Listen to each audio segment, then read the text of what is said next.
and welcome to the Priggya Arora show, where we discuss law and entrepreneurship with people who have been there and done that. My name is Priggya Arora, founder of PA Legal and Intellectual Property Law Firm, and our guest for today is very inspiring legal entrepreneur and founder of LawAsia 365. Welcome, Adeline, on the show. Thank you, Priggya, for having me. So how are you doing? I know the day had just begun and you are all power packed with the podcast recording. Well, you are all power packed, so it's very early on for you. I'm happy to be here, happy to be talking to you this morning. It's a good form of Saturday. Wow, great. So Adeline, let's start with something fun as a warm up, which is what is one thing in life you can't live without? Wow, that is a huge power pack question. So if you ask me if there's one thing in life that I can't live without, I would say that it's a sense of purpose, because without it, days, weeks, months, and years would just be a noun rather than experiences. So having a sense of purpose in everything that we do is important, and that's something that I cannot live without. Awesome, awesome, perfect. So Adeline, now can you tell us your life story and why did you choose law as a career? Hope I don't bore you out, but okay, let's start with a bit of backstory. So law isn't my first choice when I was graduating from secondary school. Journalism was. Yes. When I was in Form 5, and that's the O-levels equivalent in Malaysia. My dad asked me, what course do I plan to pick up in university? And I, of course, answered very honestly. I told him I wanted to do journalism. And to his horror, he just said, no, yeah, you're not to do journalism, pick something else to do. And I was just horrified with his reaction. And I asked him why. And he said, I don't want to find you in the middle of a battlefield in some desert somewhere. And I just looked at him in disbelief. I asked him, what made you think that I would absolutely go into a journalism field that incurs this kind of risk? I could go into fashion. I could go into fashion journalism. And he just looked at me in the way that, are you kidding me? And I looked at my own closet, and he's right. He's right that I'm not the kind who would go into sports journalism or fashion journalism. I would pick up a journalism that is of higher risk, pick up a form of journalism that includes a lot of traveling, a lot of adventure. And then I understand him, because whatever he pictured in his head is eventually exactly what I'm going to go into. And I understand that he doesn't want his little girl to go into something that, incurs so much risk. So I told him, it's okay. I don't take on journalism. I will take up law instead, because I used to be a debater in school. English is something that comes naturally to me. It's my first language, one of my first languages. And I thought, okay, if you want something that doesn't require me to run around in battlefields, taking reports, I guess law is probably suitable. You go to court and you fight it out there. So it's a whole different kind of war. And so he agreed, and that's how I ended up choosing law as a subject to study. And in my second year of law school, I realized that litigation is not something I enjoy doing very much from the internships that I've been through since the first year of law school. And so I decided not to take up law practice as a career. And when I graduated, I accidentally fell into legal knowledge management instead. And I really liked it. I've learned about legal innovation and legal technology from that career. And so everything else just blossomed from there. Awesome. So yeah, I think our parents know us better than ourselves and they know what path we are going to choose. That's great. And Adeline, you just mentioned about knowledge management, and now you have a knowledge management company, which is LawAsia 365. Can you tell us something about how it works, what kind of work you do, what kind of customers you attract and things like that? So the company LawAsia 365 has gone through several phases of transformation. The first phase is when I first started off, was completely clueless. I wanted to do something that adds value to the legal practice and the legal industry.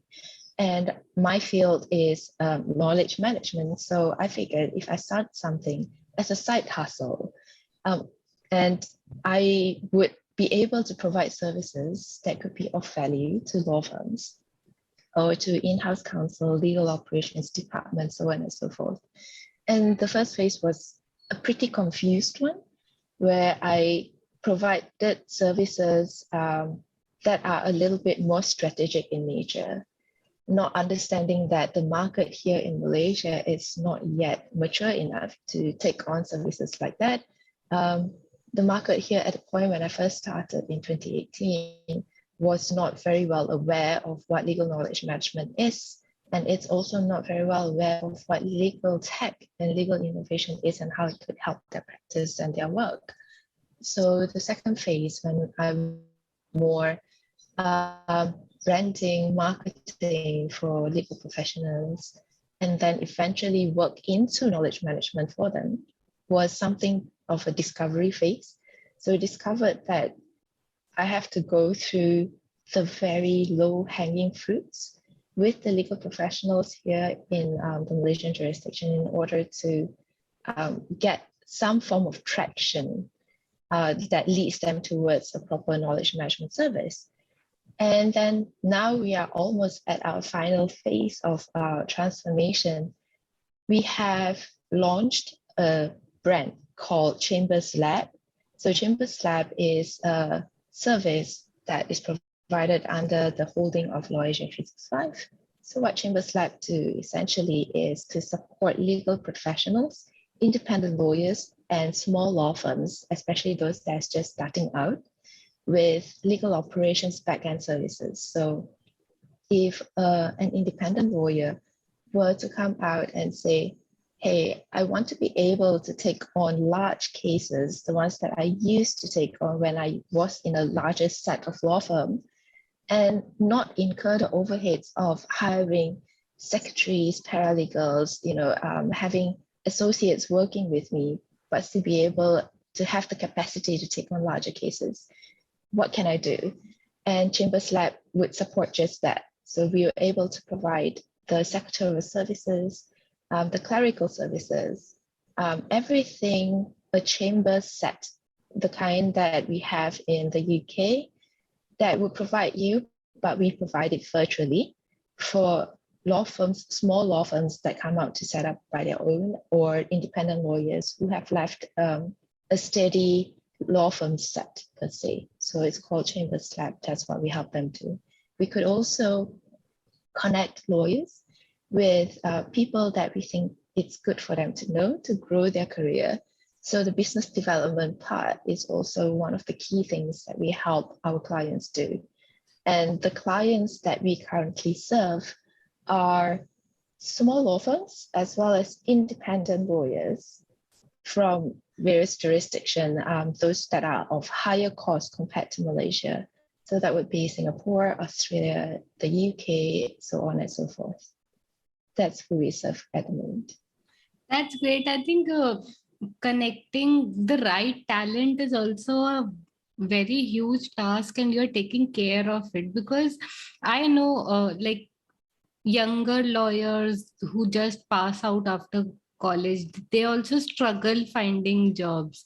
And on one side, there are small lawyers, small law firms who also struggle with having, right talent with them. So I think that is a huge problem that you are solving. And thank you for that. And thank you for sharing the kind of work you are doing.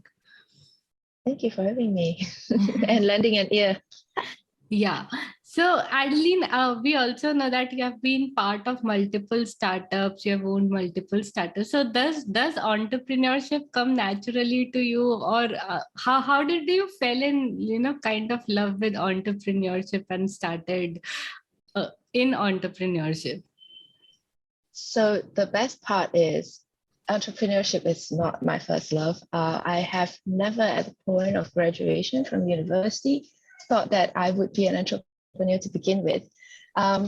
I am a rather risk-averse person, especially when I was younger, and I have always thought that I would be in a steady job, most likely in a law firm setting, doing knowledge management, and that would be my job for the rest of my life. And I was very, very wrong. So it is accidental being an entrepreneur when I first went into knowledge management, and that was 10 years ago. I started to work like an entrepreneur within the law firm that I was in. And so I assisted the management of the law firms that I was with a lot of decision making by providing them with market insights and data so that they're able to make better decisions in terms of our financial investments, in terms of succession planning, in terms of building a knowledge base, in terms of hiring, firing policies, as well as training. So those have been essential skills that I picked up over the years being an employee. And ultimately, when I figured I could add more value to the legal industry by being a third-party service provider, because I realized that in a law firm set, when you're an employee, when you provide proposals for changes, especially changes that are big in terms of impact and in terms of investment, then the management tend to either take forever to revert, or the proposal will usually be swept aside simply because it takes an enormous effort to make that change. It's not just financial investment, it's also a cultural change within the firm. And change management is always tricky because you deal with people, you deal with psychology, you deal with behavior changes. And of course, there's also politics involved because we are human beings. So I decided to start something new to avoid that kind of dilemma where I am an employee and I want to drive this change, but I cannot because I'm pending for approval. When I'm a third-party service provider, if my services has been engaged, and so that means that the organization, either the firm or the company, has agreed to certain changes to be done within the organization in order to have this service provided properly and in order to have the monies paid worthwhile. And that's the reason why I ventured into entrepreneurship in the first place. It was more of an altruistic reason than anything else. And I learned the ropes along the way. I also realized that I wasn't very, very competent. And so I picked up an MBA to pick up business acumen. It's helpful, I would say. Yes, it's helpful to a certain extent. Yeah, so that's how it came along. Wow, that's interesting because most of the mindset of an entrepreneur is very different from mindset of a lawyer. And then when we feel like, because I also have a similar story that I used to work in a law firm and then eventually I started with my own law firm because even I was looking at that change, that I don't want my employees to work in this manner. I want my people to work in some different manner. That's why let me try it out. So I think it's so relatable, and I think more people should do that so that we live in a happy world. Yeah, exactly. So Chambers Lab and LawAsia 365 has always been about creating a happy environment so that we can have happier lawyers. Yeah. It's a ripple effect. If you have happier lawyers, the people they serve would understand that the legal profession is not something that is scary. It's not something that is always all about, high cost. And eventually one day when we search on Google, lawyers are, and then Google will fill it up for you.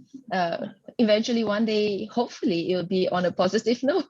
Yes, I hope so that day comes soon. I think people like you, me, and some more are working towards this manner, and we are seeing a gradual change than the traditional ways of working. Let's see what happens in the future. Fingers crossed. So Adeline, is it this reason that you speak that one of your goal is to infuse humanity into law, or what do you exactly mean by that? Happy work environments, happy lawyers? Yes, that's one of it. That's the key goal that we are working towards. So creating an environment that is conducive enough for lawyers to be happy with what they do is how we humanize the law. It's not about the long hours. And I know there are a number of practitioners who are already used to the very long working hours. They are used to working very hard. And some wear it like a badge of honor, but others have sacrificed a lot of their hopes, dreams, ideals, as well as relationships in order to wear that badge of honor. And I don't think it is life, a good life to be led if you were to describe your life at the very end uh, towards your sunset years, saying that it has been said. Because I wake up at 6 o'clock in the morning, and the first thing I do is check my emails. And before I go to bed at midnight, I check my emails, and everything in between the day. I do a little bit of living and it's a punctuation of life, the living. When I work the whole day and punctuate it with, a little bit of jokes here and there, a meal or two with family here and there. So it's not a happy life. And I think our society would do better when professionals like the legal industry, the engineering industry, the medical industry are people who are happy with themselves and what they do. And that promotes innovation as well. Correct, absolutely. I love the way you said humanizing the law. It's so important, and innovation. It's the best. I think what you said in the last about innovation is innovation can only happen when we have a free mind. Like when we have a free mind to create. Generally, what happens is the mind of lawyers are so filled up that they do not even see creativity. Like, is there a creative side of it? Is there an innovative side of this where we get freedom to innovate with our structures, with the way the law firm works, or the way we handle people not ending up into fights again and again and things like Exactly. that. Exactly. So you need the free mind, and that free mind to create, to innovate, and have that kind of freedom to do what you love the most with the utmost focus, concentration, and intention. I think is what create happier professionals. That's exactly what we're trying to do, to take away the headaches that a lawyer would usually have in terms of management, in terms of having to run their operations, in terms of having to worry about sending out invoices and collecting the unpaid bills. So if we take that away, it's some sort of a social experiment. We try to see whether or not it makes lawyers happier. I hope you win that social experiment. If you need anything, we are here to cheer you up. Oh, thank you, Priggya. Uh, so Adeline, now you have multiple startups in LawAsia 365. How do you maintain your work-life balance and be a happy lawyer? This is the best part. I don't believe in work-life balance.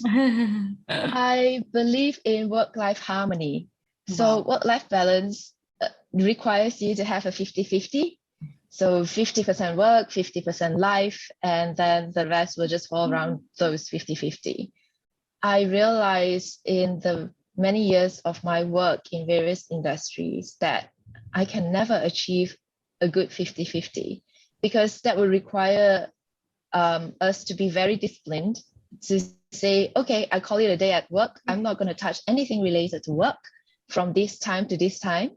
And that discipline is something that I personally don't have.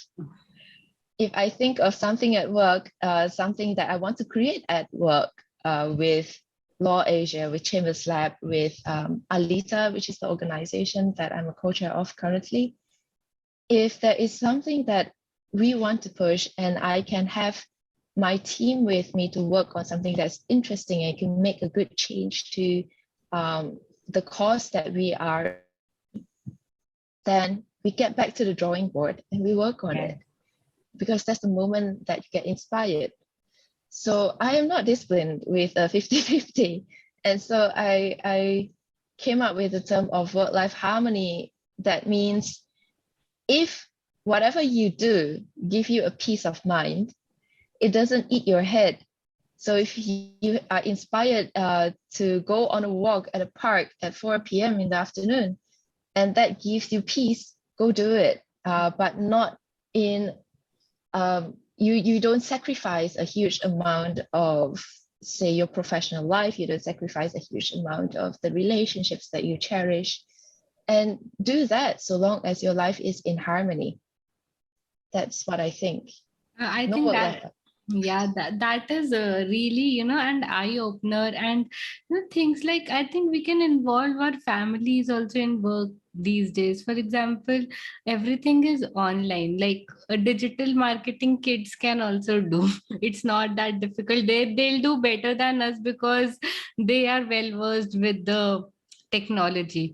So I think that family structures, if they have that harmony, they can also create harmony in a workplace. Then with teams, if there is harmony, I don't think they'll feel pressure of that work kind of thing, because Yeah. okay, we have ideas, let's sit together and have coffee and we discuss over it. So it is a little bit transition from general traditional law, but I think it should come because it creates much more happiness. Yeah, And correct.